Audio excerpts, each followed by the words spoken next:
Hello friends, मैं सोनू कुमार। आप सभी को हसपुरा टीसीपी चैनल में स्वागत है। फ्रेंड्स,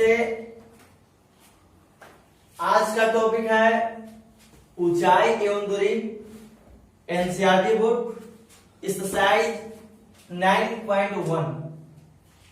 इस एक्सरसाइज से पार्ट 5 तक वीडियो हम डाल चुके हैं, मतलब क्वेश्चन नंबर 1 तक। आज बताने वाले हैं पार्ट 6 क्वेश्चन नंबर 9। तो एक वीडियो देखने से पहले पार्ट 5 तक वीडियो जरूर देखें, क्योंकि पार्ट 6 कुछ पता नहीं चलेगा कि जितना भी चीज बेसिक बता चुके हैं part 1, part 2, part 3, part 4, part 5, इसी तरह आगे को बढ़ते चल रहा है। तो वे वीडियो पर पहले देखें, तभी ये वीडियो आपसे अनुरोध है, तभी देखें। तो चलते हैं क्वेश्चन नंबर 9 की तरफ। तो प्रश्न ऊंचाई दूरी का बता चुके पहले ही। तो इस चैप्टर में एक खासियत होता है कि लिटरेचर से चित्र बन गया तो हम आसानी से बना सकते हैं। तो कैसे बनाएंगे? तो बताएं कि क्वेश्चन का भाषा स्टेप बाय स्टेप पढ़ना है और उसी का स्टेप से चित्र हमको बनाना है। तो कुछ भारी नहीं होता है, सिंपल होता है। कैसे बना सकते हैं? तो देखिएगा क्वेश्चन पर। प्रश्न कहा, एक मीनार के पाद बिंदु से, एक मीनार के पाद बिंदु से, तो मान लेते हैं कि एक मीनार है, मान लेते हैं कि ए बी क्या है? मीनार है। ए बी एक मीनार है। मीनार के पाद बिंदु से, तो पाद बिंदु कहाँ होता है? ऊपर के नीचे।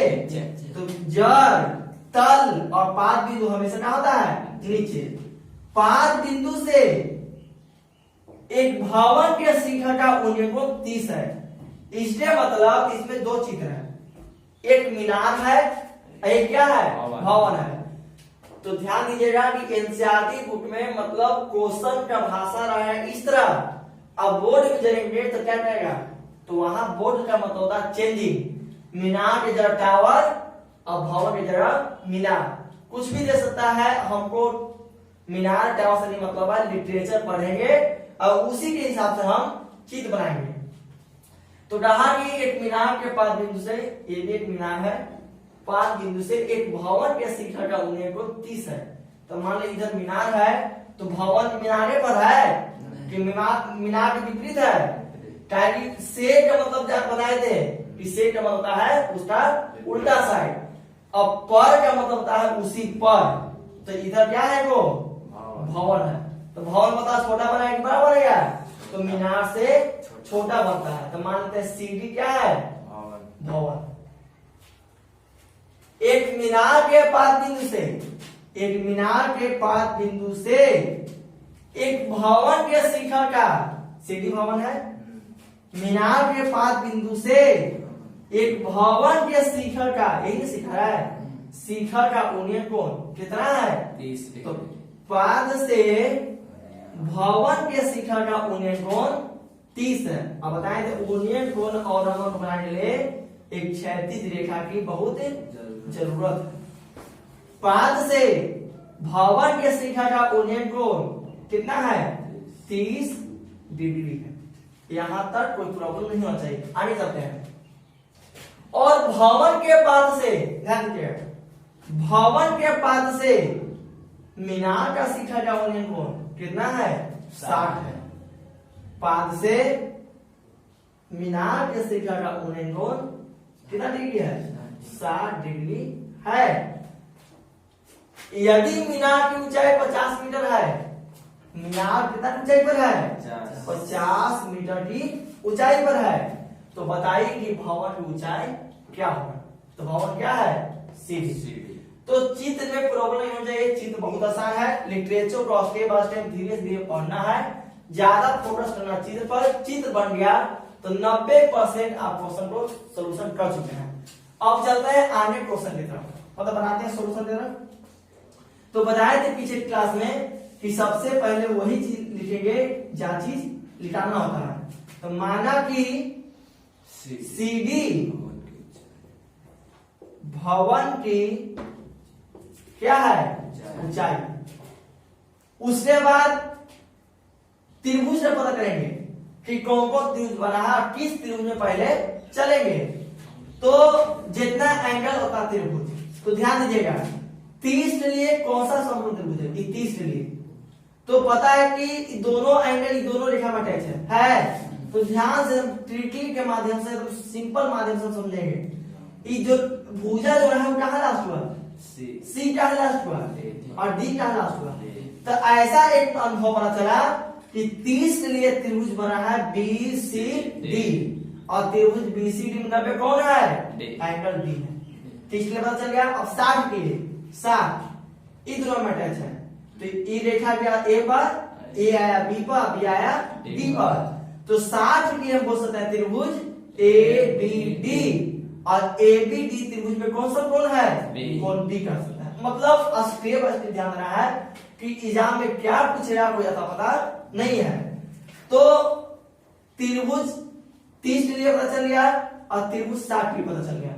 बल्कि पीछे क्लास बताए थे कि उसी त्रिभुज में चलना है जिस त्रिभुज का पूरा भुजा मालूम होता है उसमें चलेंगे, या जिस त्रिभुज में पूरा भुजा ना देके आधा भुजा देगा तो उसमें कभी ना चलेंगे, जिसमें ना देगा उसमें चलेंगे।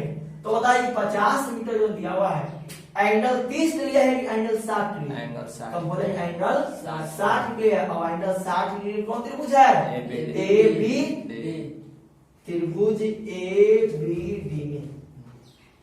ये नियम इसलिए बता रहे हैं कि आधा 10 में प्रॉब्लम होता है कैसे चले, कौन में चले पहले आएगा। तो जो नियम बता रहे हैं बहुत बेनिफिट है, बहुत फायदा रहेगा। तो त्रिभुज एबीडी में, तो जब त्रिभुज एबीडी में चलेंगे तो क्या यूज करें। तो हम एक बात बताए थे कि सबसे पहले ध्यान दे लेंगे कि एच दिया है कि एच निकालना है। तो देख रहे हैं कि एच का नामो निशान नहीं है। तो जब एच का नामो निशान, मतलब जब कर्व का नामो निशान नहीं है तो साइन और कॉस को कभी लगाना नहीं है। तो क्या बच गया, टेन। तो टेन थीटा, और थीटा का मान पता है कितना, 60 बराबर टेन का फॉर्मूला होता है P बाई बी। तो एंगल 60 के लिए लंब का नाम है AB और आधार का नाम है क्या जी, BD। ठीक है।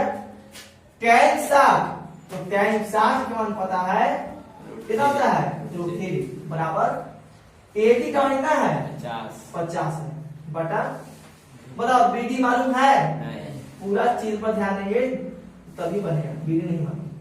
क्रॉस जब मल्टीपल जब गुना करेंगे तो BD बराबर √3 BD बराबर कितना 50।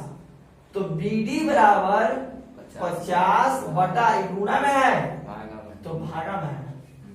अब यहाँ हल करेंगे नहीं है, तो बताए थे कि हल करेंगे तभी जब नीचे से ऊपर वाला नंबर कट जाए आसानी से। अब बल्कि अभी तक ये आंसर के पोजीशन पर नहीं है। जब आंसर के पोजीशन पर रहेगा तो हमको इसको नीचे अपर में संज्ञा इसी तरह हटा देना है। कैसे हटाएंगे, तो √3 का मान बैठा देंगे यदि परिवर्तन नहीं होना था हर परिवर्तन। तो BD का मान आया 50 बटा √3 आया। अब चलते हैं अगला त्रिभुज का नाम है BCD। बच गया उसमें चलेंगे त्रिभुज BCD में। जब त्रिभुज BCD में चलेंगे तो पता है ना H दिया है ना H निकालना है। तो tan थीटा और थीटा होता है 30 बराबर 30 के लिए लंब का नाम है CD और आधार का नाम है BD। tan 30 का मान पता होगा 1/√3 बराबर CD का मान कुछ पता है, तो CD का मान कुछ नहीं पता है। BD का मान पता है तो चित्र में तो नहीं दिया है, बल्कि हम एक त्रिभुज के हिसाब से हम निकाल चुके हैं कितना 50 बटा √3। अब क्रॉस मल्टीपल जब गुना करेंगे तो √3 CD बराबर 50 बटा √3। वन में मल्टीपल देते ना होगा, √3 गुना में उठा जाएगा तो CD बराबर 50 बटा √3 गुना में है तो भागा में आना होगा बराबर 50 बटा 3 दिया है और 9 डबल कितना होता है 3।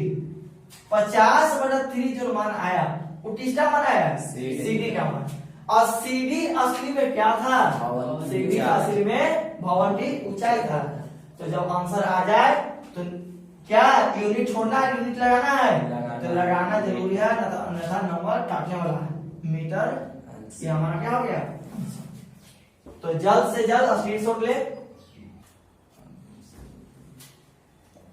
तो अगला क्वेश्चन नंबर 10 क्वेश्चन कर रहा है एक 80 मीटर चौड़ी सड़क के दोनों ओर आमने सामने समान लंबाई के दो खंभे लगे हुए हैं। इन दोनों खंभों के बीच सड़क के एक बिंदु से खंभों के शिखर का उन्नयन कोण 60 और 30 है। तो खंभों की ऊंचाई तथा खंभों से बिंदु की दूरी क्या होगा?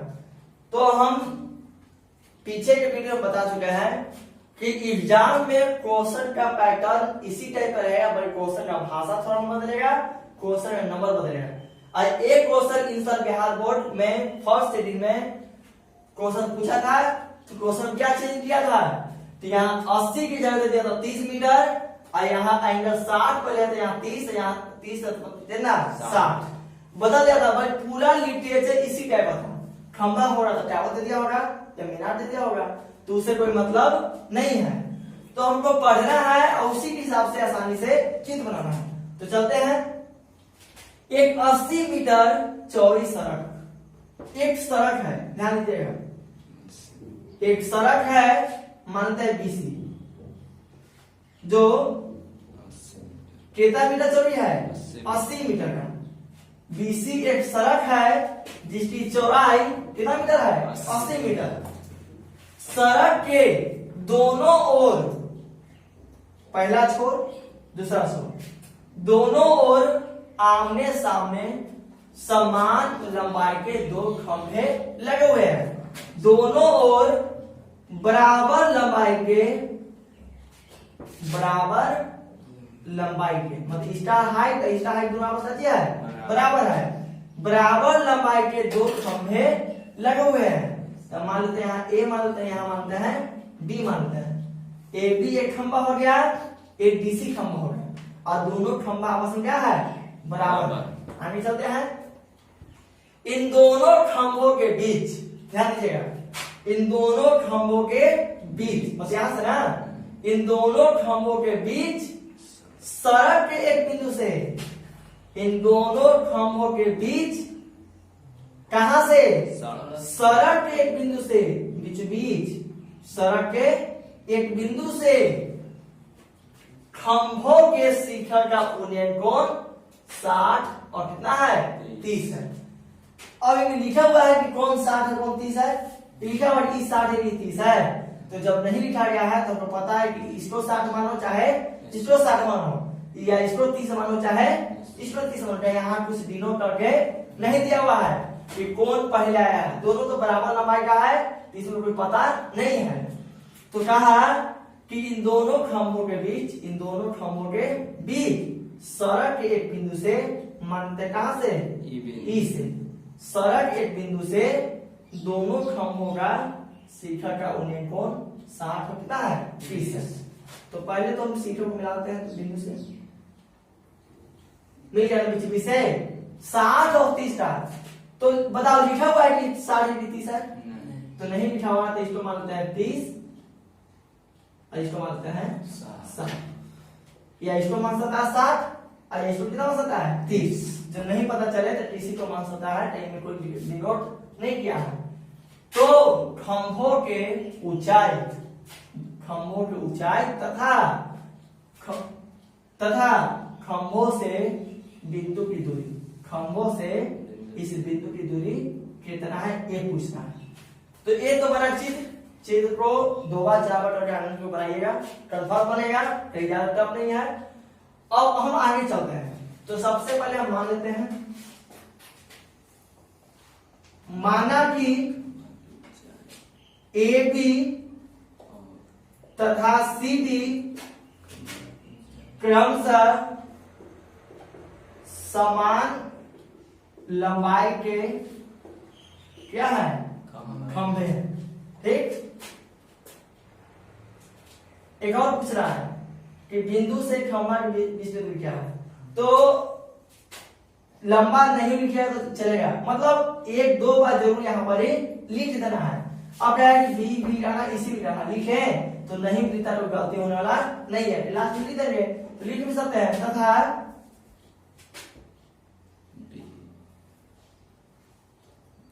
थोड़ा लिखने में खराब लगेगा, छोड़ देते हैं। चलो आगे चलते हैं। त्रिभुज, त्रिभुज कौन में चले, एक कोई गलती नहीं लिखने से, इतना लिखे तो बहुत है। त्रिभुज चले कौन में बताओ, 30 में कि 60 में, तो पहले हम चेक करते हैं। 30 के लिए बना त्रिभुज ए बी ई, समकोण बी है। 60 के लिए बना है डी ई सी, समकोण सी है। तो देखा जा रहा है कि न 30 में कुछ पता है न 60 में कुछ पता है, और नहीं पता रहेगा तो बनेगा नहीं। तो कैसा पता करेंगे, तो ध्यान दीजिएगा। ये पूरा कितना दिया हुआ, चलिए 80 मीटर चौड़ा दिया है, तो पूरा 80 मीटर है तो सोचेगा कि 40 ही 40 हो जाएगा, ये सोचेंगे। बल्कि शर्ट बनाए हैं पारदर्शी नहीं अपारदर्शी, मतलब एक हम अनुभव के हिसाब से बनाया है। शर्ट 80 मीटर इतने दूर में हो रहा है, कितना दूर में पता नहीं है, तो ये बीचों बीच नहीं है। यदि बीच बीच रहता तो लिखा रहता कि सड़क के मध्य बिंदु से, तो सड़क के मध्य बिंदु का मतलब एकदम बीचों बीच, आप बीचों बीच रहता तो 40-40 मान के बना देते। मुझे बता सड़क के बीचों बीच है तो हमको पता नहीं सड़क इतना मीटर इतने मीटर होगा, और लंबा हो सकता है, और लंबा होता है 80 मीटर इतना दूर में नहीं होता है। तो ऐसा कंडीशन में हो तो क्या करेंगे, तो इसको मानते हैं x और इसको मानते हैं 80 माइनस x। कैसे हुआ कि दोनों के जोड़ने के बाद फिर कितना जाना चाहिए 80, तो इसको मान लिए x और इसको मान लिए 80 माइनस x, ठीक है। अब आगे चलते हैं। x भुजा मालूम हो गया, कुछ तो पता है, 30 के लिए पता हो गया, 60 80 माइनस x पिछले कुछ पता हो गया। तो देखा जा रहा है कि दोनों त्रिभुज में कुछ न कुछ पता है, पूरे पता है। तो 30 में चलो चाहे 60, तुम्हारा मर्जी है। तो चलते सबसे पहले 30 में। 30 के लिए क्या है ए बी ई में, जब त्रिभुज ए बी में चलेंगे तो ध्यान देंगे tan इस तरह की साइन, तो देखेंगे पहले भी h दिया है कि h निकालना है, तो h का नामो निशान नहीं है, तो हम कोची लेंगे tan, ठीक था 30।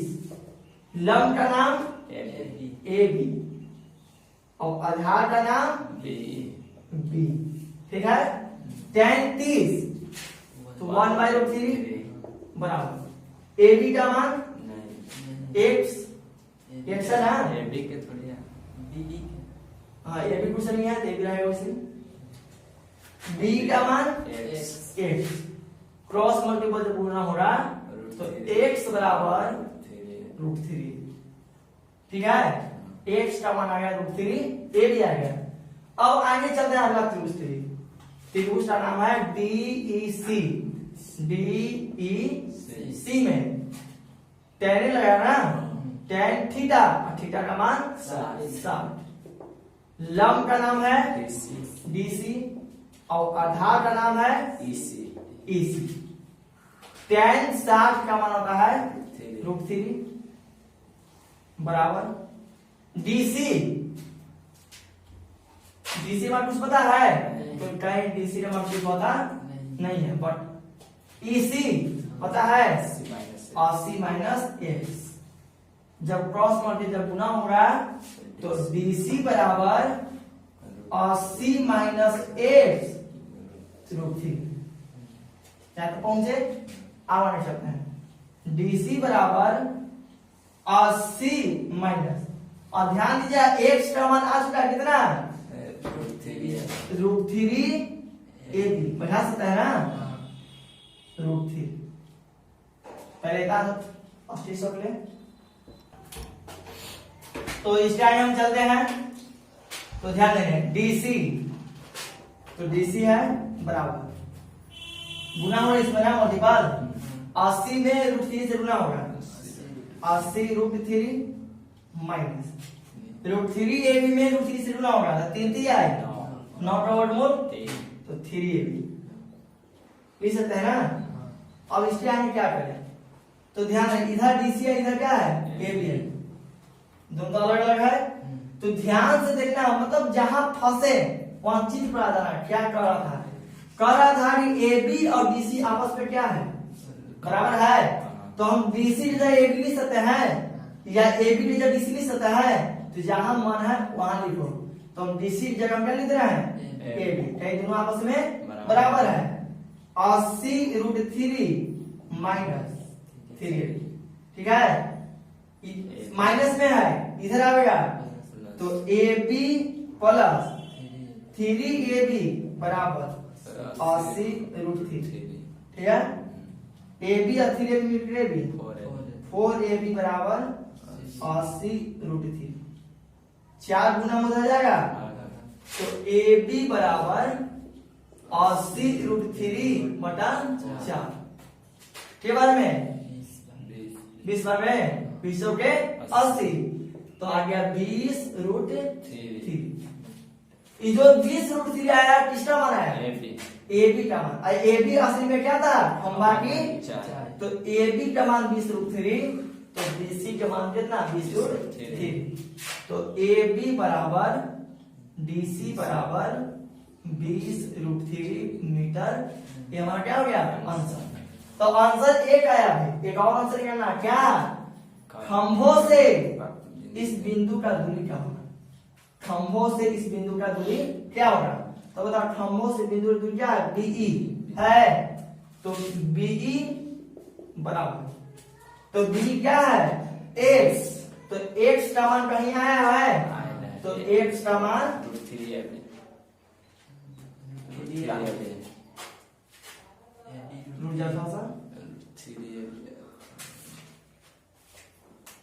ए बी का मान आया 20√3 आया, ठीक है। तो ए बी का मान आया, तो बी बराबर एक्स, बी बराबर एक्स है ना, तो एक्स पे जगह कितना लिखेंगे, तो एक्स बराबर कहीं आया होगा, क्या था √3 ए बी आया था, कहीं कितना इक्वेशन आया होगा, तो बताओ √3 और 2 ए बी का मान 20√3 गुना होगा 3 दिया 9 और 9 डॉट मूल, तो 20 गुने 3, ठीक है। अब 20 दिया 60 मीटर। ये हमारे वो आंसर हुआ। एक और आंसर इसी ना, ये तो कमाल पिछला तो है, तो इसी बराबर, तो इसी कितना है 80 माइनस एक्स, तो 80 माइनस और एक्स का मान कितना है 60 आया है, तो 80 में से 60 जाएगा तो कितना बचेगा 20 मीटर। ये हमारा क्या हो गया